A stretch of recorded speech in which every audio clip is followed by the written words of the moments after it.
Alors, d'abord, je voudrais souhaiter une bonne fête à toutes les dames, puisque c'est la fête de la femme aujourd'hui.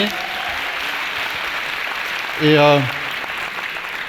vous connaissez cette pensée de Jean-Marc Crézère qui disait les femmes qui veulent être les égales des hommes manquent sérieusement d'ambition. Voilà. Alors, je suis avocat depuis la nuit des temps, avocat fiscaliste, avocat d'affaires. Et quand mes clients me téléphonaient il y a 8 ans pour me dire j'ai tel ou tel problème, j'avais envie de dire je m'en fous.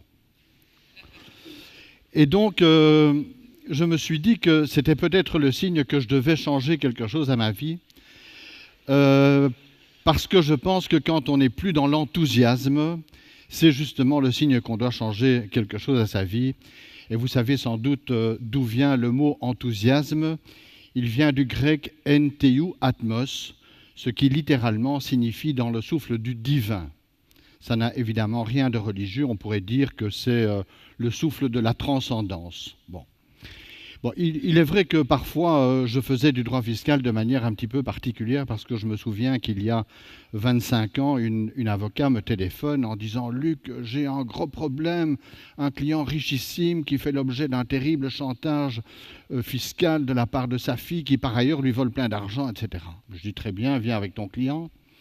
Et je vois arriver un homme 80 ans, très excité. Maître, il faut tout organiser au Liechtenstein, dans les îles Caïmans, au Luxembourg. Ma fille va tout me voler.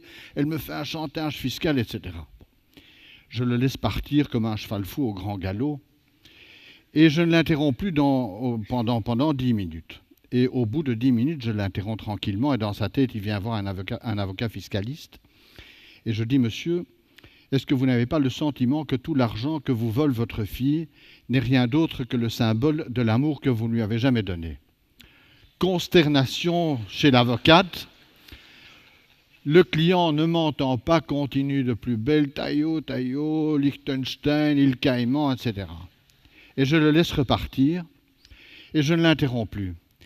Et au bout d'un quart d'heure, il s'arrête et il dit quand même, maître, il dit ce que vous m'avez dit tout à l'heure m'interpelle, je reconnais que jamais je n'ai accordé le moindre regard à ma fille.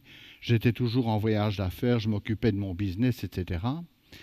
Et en sortant de mon cabinet, ce client a eu un très beau réflexe. Il a téléphoné à sa fille, l'a invité à dîner le soir et il lui a présenté ses excuses pour tout le mal qu'il lui a fait. Plus jamais cet homme n'a fait l'objet du moindre chantage fiscal ni du moindre vol. Et donc, en fait, il se fait que j'ai donné pendant quelques années un cours de droit des affaires dans une grande école de commerce à Bruxelles. Et j'aimais bien raconter l'histoire du tailleur de pierre que vous connaissez sans doute, mais s'il y a une seule personne qui ne la connaît pas, je la raconte quand même. Donc c'est l'histoire d'un homme qui passe devant une cathédrale et il voit 3 ouvriers qui sont occupés à tailler des pierres. Il passe dans le premier, il dit qu'est-ce que tu fais? Moi, monsieur, vous voyez bien, je suis occupé à tailler une pierre, c'est un métier terrible, on ne gagne pas d'argent, c'est affreux, etc. Bon. Et puis il passe devant le deuxième est un petit peu, qui fait un peu moins la gueule et qui dit oh, moi je taille une pierre, je taille des pierres aussi, mais enfin finalement c'est quand même bien, je suis en plein air et je veux dire je gagne un peu ma vie pour nourrir mes enfants. Et puis il passe devant le troisième qui fait la même chose que les deux premiers. Il dit toi tu fais quoi? Mais moi monsieur, vous voyez bien, je suis occupé à construire une cathédrale. Et il est tout heureux. Et donc j'explique à mes étudiants, voilà 3 ouvriers qui font exactement la même chose. Mais pourtant la question n'est pas de savoir ce qu'ils font, la question est de savoir dans quel état d'esprit ils le font. Je dis vous par exemple, pourquoi vous voulez devenir ingénieur commercial ou licencié en sciences consulaires, etc. Et ils me prennent un peu pour un dingue parce que je viens donner un cours de droit des affaires et j'entends derrière dans l'auditoire pour le pognon. J'ai très bien, parlons un peu de l'argent. C'est quoi l'argent pour vous? Je dis, vous savez, vous pourrez considérer que l'argent, c'est une matière inerte que vous allez tenter d'accumuler le plus possible pour soigner vos angoisses. Quelle angoisse? Eh bien d'abord l'angoisse par rapport à la finitude de votre vie. Parce que figurez-vous que l'argent, c'est un nombre et que par définition, le nombre est infini. Donc pour conjurer l'angoisse par rapport à la finitude de votre vie, vous serez peut-être tenté d'accumuler le plus possible de l'argent. Ou alors je dis, vous considérez que l'argent, c'est une énergie. Une belle énergie si vous faites de belles choses pour ou avec l'argent, une énergie moche si vous faites des choses moches pour ou avec l'argent. Bon. Alors voilà, me voilà arrivé au terme d'un septennat sabbatique aujourd'hui. Et donc j'avais créé cette association qui s'appelle la Ligue des optimistes du Royaume de Belgique. C'est un truc un peu surréaliste. Hein, bon, c'est un peu belge, hein, il faut dire. Bon. Mais enfin, l'idée au fond, c'est quand même de faire émerger, je dirais, avec un peu de légèreté, une idée plus sérieuse qu'elle n'en a l'air. L'idée, c'est quoi? J'essaie Ah, voilà. Attendez. Non. L'idée, c'est de dire, je suis le maître de chacune de mes pensées et pas l'inverse. Si je suis le maître de ma pensée, décidément, bon, tant pis. Si je suis le maître de ma pensée, je suis une personne responsable. Si j'ai cette responsabilité, je suis responsable pour ma vie, pour mon environnement et pour le monde. Donc l'idée, au fond, c'est de dire que l'optimisme, ça n'est pas une aptitude congénitale au bonheur qui nous affranchirait de tous les problèmes douloureux et des grands chagrins de notre vie. L'optimisme, au fond, relève d'une décision et d'une discipline. Et en fait, il constitue aussi le fondement de la responsabilité de chacun. C'est de dire que si nous voulons que le monde aille mieux, il va falloir que chacun s'y implique. Et je pense que c'est ça, fondamentalement, l'idée. Alors, vous savez, on a bien entendu aujourd'hui, on parle beaucoup de la crise. Cette crise est bien sûr une crise économique, difficile, douloureuse. Mais c'est probablement, et peut-être davantage encore, une crise du sens. C'est-à-dire que nous avons appris très bien comment faire les choses. Les avancées technologiques de ces dernières années sont fulgurantes en matière informatique, en matière technologique, etc. Mais le problème, c'est que nous ne savons plus pourquoi. Et c'est ça la question du sens. Alors en fait, j'ai créé cette association, la Ligue des optimistes du Royaume de Belgique, qui est une association qui compte aujourd'hui 5000 membres en Belgique. Nous avons créé des petites et des grandes sœurs, notamment aux Pays-Bas, en Allemagne, dans votre pays, en France ici, notamment avec France Rock, Philippe Gabillet, Jean d'Ormesson, Éric Orsena, Mathieu Ricard, Éric Emmanuel Schmidt, Jean-Michel Guénassia, en Suisse, à Monaco, au Bénin, et on est occupé maintenant, en Espagne aussi, on est occupé maintenant avec la Norvège, le Canada, Congo-Brazzaville et une dizaine de pays en Afrique. Et alors nous avons constitué une association internationale qui s'appelle Optimistes sans frontières et dont aujourd'hui d'ailleurs le président est un Français. L'idée c'est que tous les 2 ans la présidence change et tout ça constitue le concept de l'optimistan. Alors l'optimistan, c'est quoi? L'optimistan, c'est un état métaphorique, c'est un état poétique, c'est un nouvel état de conscience, selon cette formule de Théard de Chardin qui disait qu'à mesure que le monde se complexifiera, il conviendra d'en élever l'état de conscience. Donc la proposition que nous formulons, c'est de dire créons ensemble un nouvel état de conscience.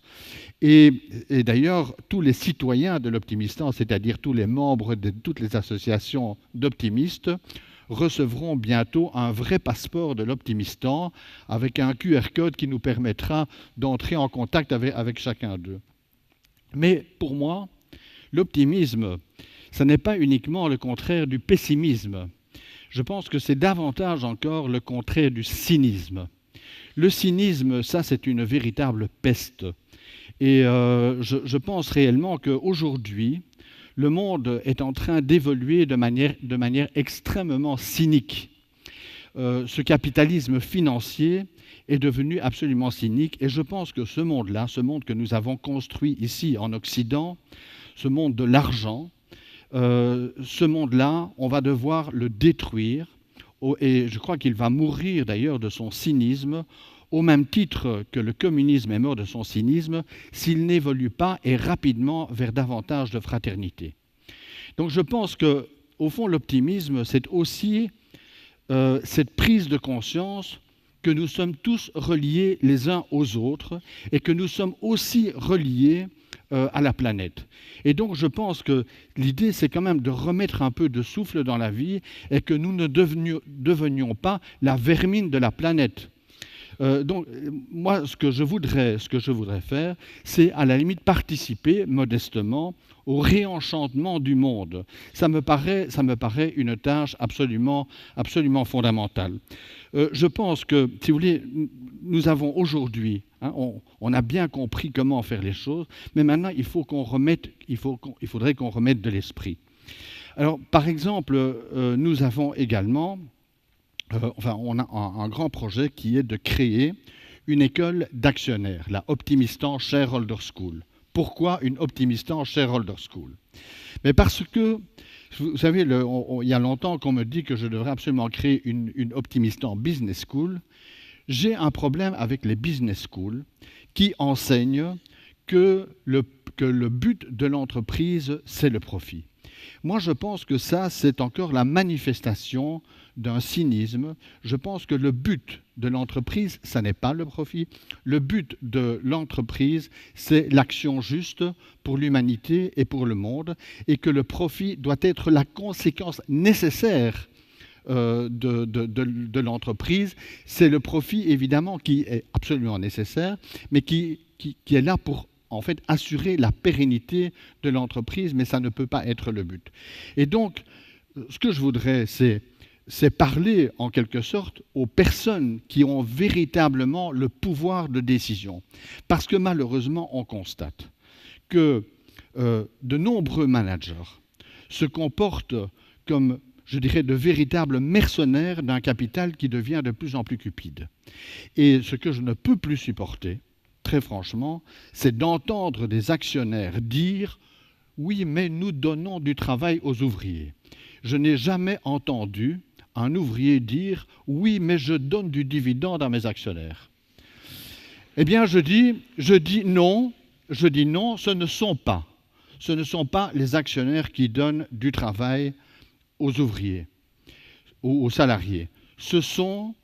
C'est l'entreprise qui donne des revenus du travail aux uns et des revenus du dividende aux autres. Ce ne sont pas les uns qui créent le travail et les autres qui créent la richesse. C'est un tout.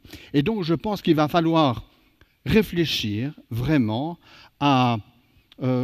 il va falloir repenser, je dirais, la question essentielle de la conscience de l'entreprise, parce qu'on parle beaucoup de culture d'entreprise, mais on parle pas beaucoup de la conscience des entreprises. Or, je pense que c'est absolument indispensable d'y réfléchir. Donc, je crois vraiment que le capitalisme financier, aujourd'hui, tel qu'il évolue, eh bien, il ne peut plus rien pour l'homme. Et à mon avis, nous qui vivons dans ce qui est encore une des parties les plus prospères de la planète, eh bien, je dis, nous qui avons inventé ce capitalisme financier, nous devons réfléchir ici, nous avons, je dirais, le devoir impérieux d'inventer un nouveau modèle de société qui, s'il était appliqué par le monde entier, pourrait fonctionner. Moi, j'aime beaucoup cette pensée de Emmanuel Kant qui disait « il faut agir de telle sorte que l'ordre du monde ne soit pas troublé si tout le monde agissait comme nous agissons ». Or, il se fait que si le monde entier se mettait à vivre selon le modèle de surproduction et de surconsommation de biens à faible bonheur ajouté que nous avons inventé ici, eh bien la vie sur Terre ne sera plus possible pour nos enfants. Donc la question que je pose, c'est de savoir, est-ce que c'est ça que nous voulons? Moi pas. Et si moi je ne le veux pas, je pense que des parents congolais, new-yorkais, argentins, japonais ont aussi le droit de vouloir que la vie soit encore possible pour leurs enfants. Et donc, moi, je pense que nous qui vivons dans cette partie de la planète qui a une population scolarisée, où je dirais la pauvreté est encore contrôlée, quoique, eh bien, je dis que nous avons aussi le devoir d'inventer un nouveau modèle. Voilà, c'est la proposition que je fais. Donc, un nouvel état de conscience. Et je pense que si nous nous groupons, si tout le monde se met ensemble, on peut vraiment faire émerger une nouvelle façon de vivre ensemble qui, à mon avis, sera beaucoup plus heureuse, qui forcément va être un petit peu, va libérer beaucoup d'énergie. Et voilà la proposition que je formule. Alors, la Ligue des optimistes en Belgique, on organise beaucoup de conférences. Et après les conférences, on fait toujours une petite réception. Et puisque je sais que ça va être l'interruption maintenant, vous avez été très courageux jusqu'à présent, vous avez été très sage, c'est très très bien. Eh bien, en fait, ce que je demande à chaque fois aux gens qui assistent à la réception, ne partez pas avant d'avoir parlé à 3 personnes que vous ne connaissiez pas auparavant. Voilà, je vous remercie.